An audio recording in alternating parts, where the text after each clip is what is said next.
Bienvenidos al curso de bases de datos. En este curso vamos a aprender lenguajes de programación del lado del cliente y del lado del servidor. En primer lugar, vamos a aprender algunas nociones de XHTML, algo de PHP y cómo conectar todo esto para guardar los datos con MySQL.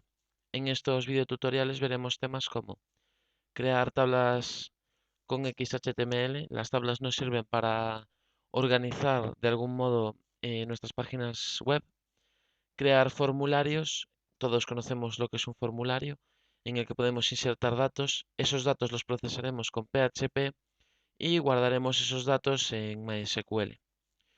Vamos a ver cómo crear bases de datos y usuarios en estas bases de datos. Crearemos un pequeño sistema de cookies. Para quien no las conozca, las cookies son un sistema que nos permite pasar datos de unos scripts a otros.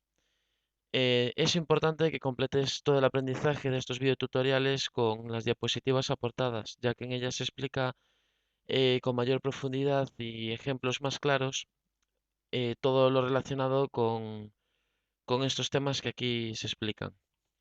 Bueno, espero que os guste y que os resulte sencillo.